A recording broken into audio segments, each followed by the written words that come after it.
Hello les amis, bienvenue sur les Cailloux Dragons. Ça fait un petit moment que je n'ai plus tourné de vidéo, donc ici ça va faire un petit peu bizarre de recommencer. J'ai pas mal de belles choses à vous présenter, donc tout ce que j'ai pu acheter pour ce mois de septembre. Et il y a de quoi faire.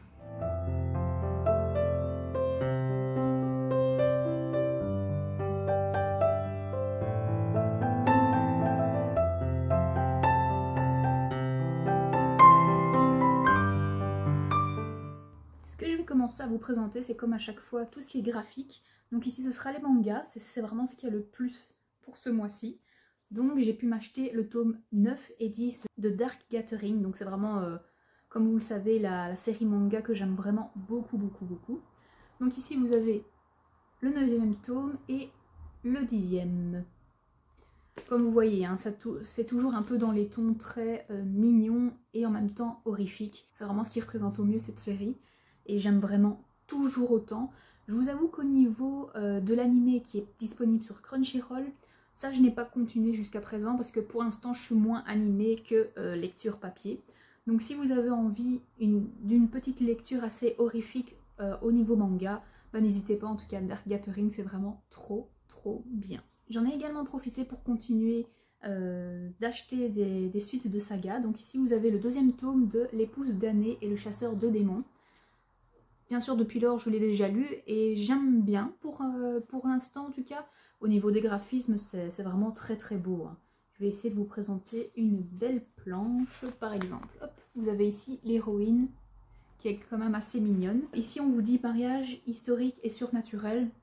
Les mots sont vraiment bien choisis pour décrire en fait cette petite série de mangas. Donc pour l'instant, il n'y a que 2 tomes. Et pour ceux qui aiment bien en tout cas lire des mangas, l'histoire se rapproche beaucoup de My Happy Marriage. C'est même assez similaire quand même sur beaucoup de points, donc voilà. Vu que j'aime quand même bien l'autre saga que je vous ai présentée, ben, celle-ci est aussi chouette à lire en tout cas. Pour continuer mes sagas, bien sûr, Dandadan. Ici vous avez le numéro 19. Je crois que dans ma lecture, je ne suis pas encore à ce jour. Je pense que je dois peut-être lire le 17 et le 18. Faudra de toute façon que je regarde un peu à l'intérieur pour voir si c'est bien le cas, si je suis à jour ou pas dans ce que je vous ai dit. Mais voilà, ici on continue à suivre les aventures de nos 2 héros. Si vous n'avez pas envie de les lire en version papier, n'hésitez pas en tout cas à regarder également l'animé sur Crunchyroll et sur Netflix il me semble. Et je trouve que l'animé est très bien également. C'est beaucoup plus fluide, plus dynamique. Donc voilà, n'hésitez pas si vous n'avez pas forcément envie de les lire, mais de pouvoir les découvrir gratuitement. L'autre tome que je vous présente, que je n'ai pas encore lu, mais je suis quasiment à jour normalement, c'est le tome 15 de Nina du Royaume aux Étoiles. Je trouve toujours que les couvertures sont vraiment très jolies avec des super belles teintes assez douces en fait. Malgré que l'histoire n'est pas toujours très douce. C'est pas non plus c'est pas non plus très dark, il se passe pas non plus des choses hyper sombres ou problématiques, mais voilà. C'est quand même une chouette petite romantécie, on va dire, même si je trouve quand même que la romance n'est pas totalement mise en avant, ce qui est pas plus mal en soi. Donc on va au fur et à mesure en découvrir un peu plus sur les origines ici de notre héroïne qui fait partie d'un peuple assez caché, on va dire. Voilà, je peux pas vous en dire plus parce que voilà, c'est quand même déjà le 15e tome et il s'en passe des choses. Ici, j'ai acheté le 7e tome de Seven Time Loop. Seven Time Loop. J'aime toujours autant. C'est vrai que pour l'instant, je suis pas totalement à jour dans la saga. Mais voilà, vu que les mangas, j'aime quand même bien pouvoir avoir quelques tomes sous le coude. Ça, c'est en tout cas une saga que j'attends un petit peu d'en avoir quelques-uns. Je pense avoir lu, les 4 premiers. Donc voilà, ici, on a au moins 3 à lire. Je pense que je vais donc peut-être recommencer la lecture des premiers tomes et alors enchaîner avec ceux que j'ai déjà achetés jusqu'à présent. Mais pour ce que je m'en souviens, c'était pas mal. C'était vraiment pas mal du tout. Et je pense que pour celui-ci également, vous avez l'animé qui est présent sur Crunchyroll. Donc voilà. Encore une fois, si vous n'avez pas forcément envie de les lire, ou du moins d'abord de découvrir l'histoire un tout petit peu, bah, n'hésitez pas à soit le lire en manga ou alors le visionner sur Crunchyroll. Ici, c'est les 3 mangas que je vais vous présenter. Donc c'est toujours des suites de séries, dont notamment, enfin, il me semble, une fin de saga. Je pense, je vais vite vérifier. Oui, c'est une fin de saga. Donc c'est l'Éden des sorcières. Il est enfin sorti, c'est le 8e et dernier tome. Je pense que pour cette saga, vu qu'elle est de toute façon elle est pas très longue, 8 tomes ça va, je vais sûrement d'abord me refaire la saga en entière pour pouvoir alors enchaîner avec ce dernier tome qui m'a l'air quand même assez sombre et je pense que les personnages ont bien évolué, donc je vais essayer de pas trop le feuilleter parce que je pense que je vais être bien spoilée, surtout que j'ai vu la dernière case malheureusement, mais bon, c'est une chouette saga, quand même assez sombre, donc faites attention parce qu'il y a quand même des sujets assez sombres qui sont abordés et de toute façon l'univers en soi pourrait un peu représenter l'univers un peu de Aurélie Wallenstein, j'ai l'impression, parce que, allez, je vais juste vous présenter, voilà, c'est quand même assez particulier, comme vous pouvez voir, il y a la présence de la nature qui est quand même assez présente, la nature morte malheureusement, enfin, voilà, je peux pas vous en dire bien plus, mais je suis bien curieuse d'enfin découvrir la fin de cette saga. Ici, les deux derniers que je vous présente, je suis contente que ça soit enfin sorti. Donc ici, vous avez le 4e tome de Do Over Damsel Conquers the Dragon Emperor. Quelque chose comme ça. Donc ici, vous avez le 4e tome qui est enfin sorti. Pour vous la faire courte, parce que ça fait longtemps que la suite n'est pas sortie, mais en fait, dans le premier tome, vous avez notre héroïne qui est adulte et elle va se faire tuer. Et ici, elle va revenir à la vie dans son corps de petite fille. Et en fait, ça va changer un peu son futur. Donc ici, c'est, on va dire, il y a quand même une sorte d'histoire d'amour avec ce jeune homme. Il y a une différence d'âge, mais il me semble que ça n'a pas été plus approfondi que ça. De toute façon, vu que ça fait quand même longtemps que je n'ai plus lu ces 3 premiers tomes, je vais d'abord les relire pour pouvoir alors enchaîner avec ce 4e tome, en espérant que le 5e tome sorte dans pas longtemps. Et enfin, au niveau des mangas, le dernier que je vous présente, c'est un titre qui m'énerve parce qu'il est trop long et difficile à dire, donc je vais juste vous montrer la couverture. Je vous laisse le lire vous-même, si on le voit assez bien. Voilà. Donc c'est le 4e tome également, et ça c'est une saga que j'aime beaucoup aussi. Et pour vous la faire courte, on va dire nos 2 jeunes femmes ici, en fait, elles ont switché de corps. Donc avec tout ce qui est classe sociale un petit peu différente, et surtout au niveau de leur caractère qui est assez différent, et donc comment elles sont perçues en fait dans leur statut, etc. Donc vous avez une gentille, une méchante si vous voulez, qui ont switché de corps. Voilà. Je vais pas la faire plus longue que ça, mais c'est une saga que j'avais vraiment beaucoup aimée, et je suis très curieuse de pouvoir découvrir, mais pour ça je vais relire à nouveau les 3e tomes et enchaîner avec celui-ci. Mais attention, au niveau des graphiques, ce n'est pas fini. Pourquoi? Parce que je vous présente une BD. Et oui, il y en a très peu sur cette chaîne, mais ici ça me tenait vraiment à cœur parce que c'est la passeuse de mots qui est présente en BD. Donc en fait dans cette BD, nous allons suivre les aventures de Arya avec ses différents compagnons. Ça représente grosso modo le 1er tome. Donc effectivement ça n'a pas l'air beaucoup pour la grosseur du 1er tome. Je trouve que les dessins sont vraiment très très beaux. Vous avez les couleurs qui ne sont pas représentées, enfin ne sont pas tout souvent représentées, mais je crois quand même que l'introduction de la couleur arrive petit à petit. Voilà, ici vous avez du rouge et je pense que plus loin, voilà, vous avez d'autres couleurs. C'est sûrement un parti pris, mais je ne l'ai pas encore découvert. Vu que c'est une adaptation en BD, c'est très certainement moins développé au niveau de l'histoire et des détails. Donc ce sera vraiment pour ceux qui adorent de prime abord la passeuse de mots en livre et ont envie de pouvoir mettre nos personnages en images. Donc je ne l'ai pas encore lu parce que j'ai très envie de d'abord redécouvrir la saga en papier, surtout que je n'ai pas encore lu ce 4e tome, et par après je redécouvrirai cet univers graphiquement. Ici pour la dernière BD que je vous présente, et oui, il y en a une deuxième, c'est un service de presse, donc ça je suis très contente. Donc c'est un service de presse qui me vient des éditions Actu SF, et vous avez en fait ici l'adaptation d'un roman science-fiction très connu, c'est Fahrenheit 451. C'est un roman que j'ai lu il y a super longtemps. Je m'en souvenais encore un petit peu du speech, mais ici en fait, si vous avez envie de découvrir ce roman, ça peut être une bonne entrée en matière, parce que ça représente quand même le roman, mais condensé, et de toute façon, une version un peu plus graphique de la chose. Donc en fait, dans cette histoire, vous êtes dans un monde de science-fiction dystopique, où malheureusement, les pompiers, plutôt que d'éteindre des incendies, les provoquent si vous voulez, mais les provoquent d'une certaine façon ils détruisent les livres en les brûlant, malheureusement.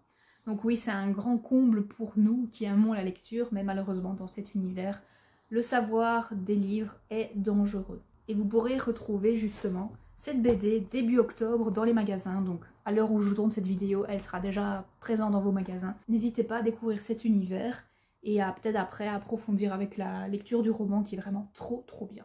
Je vais vous montrer quelques pages pour pas trop vous spoiler, mais hop. Donc ce sont des graphismes assez particuliers, mais vraiment terriblement percutants je trouve pour l'histoire qui est décrite dans cette BD. Donc moi justement je l'ai déjà lu ici vu que c'était un service de presse de toute façon et la lecture de cette BD m'a vraiment donné envie de pouvoir me replonger dans la lecture de ce roman. Je ne le possède pas, c'est ce que j'étais en train de regarder ici dans ma bibliothèque, mais je pense que ça m'a donné envie de le redécouvrir, donc très certainement ici en octobre ou en novembre, enfin en tout cas je verrai bien, mais je vais me prendre en tout cas le roman originel. Pour continuer cette vidéo, je vais encore vous présenter 3 romans que je me suis achetés. Le premier que je vous présente, en fait, c'est une sortie poche, mais d'une saga que j'avais terriblement envie depuis des années et des années de m'acheter. Mais je ne sais pas pourquoi je me suis toujours dit, attends un peu, on ne sait jamais si à un certain moment ça va sortir en poche. Ah, il a fallu quand même quelques années, mais c'est fait. Donc ici, celui que je vous présente, c'est L'Empire d'écume. Donc le premier tome, c'est La fille aux éclats d'os. Je pense, oui, c'est une trilogie normalement, donc je suis très contente. Ici, vous avez ce premier tome, et je pense que le deuxième tome sort courant octobre, il me semble. Donc à voir quand est-ce que le troisième et dernier tome sortira, mais moi en tout cas, je suis contente de pouvoir découvrir cette saga en poche. Je vais vous lire directement le résumé parce que je m'en souviens plus trop. Je sais qu'il était question d'une magie des eaux, c'est tout ce que je me souviens. Donc ici, on vous dit, juste ici au-dessus, dans un empire contrôlé par la magie d'os, Lynn, la fille de l'empereur, va devoir lutter pour réclamer son droit au trône. Sur toutes les îles de l'empire, on prélève sur chaque enfant un éclat d'os derrière l'oreille, lors d'un rituel trop souvent mortel. Depuis son palais, l'empereur utilise ces précieux fragments pour créer et contrôler de redoutables chimères animales, les concepts qui font régner la loi. Mais son autorité vacille et partout la révolte gronde. Sa fille, Lynn, a été privée de ses souvenirs par une étrange maladie et passe ses journées dans l'immense palais plein de portes closes et de noirs secrets.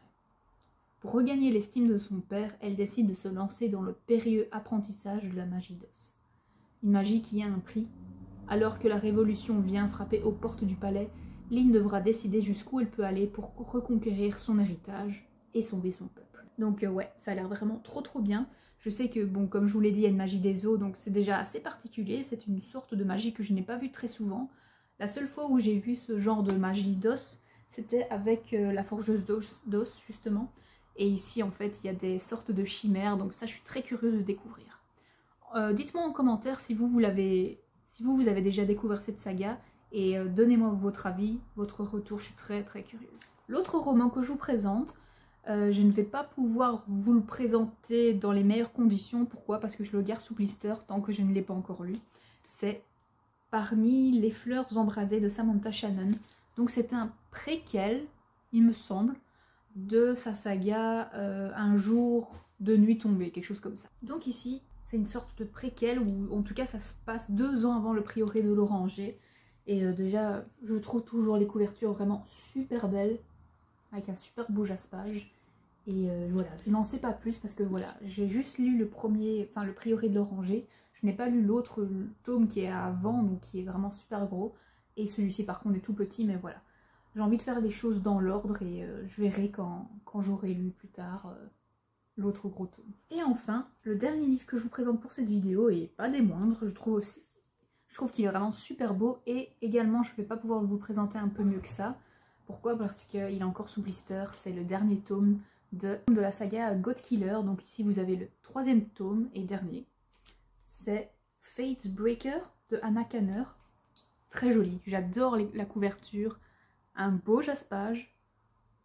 Et je suis vraiment très curieuse de découvrir enfin cette fin de saga. Parce que c'est quand même un univers assez particulier. Vous avez beaucoup de dieux qui représentent tout et n'importe quoi, j'ai envie de dire. Et vous avez notre héroïne qui est en fait une tueuse de dieux.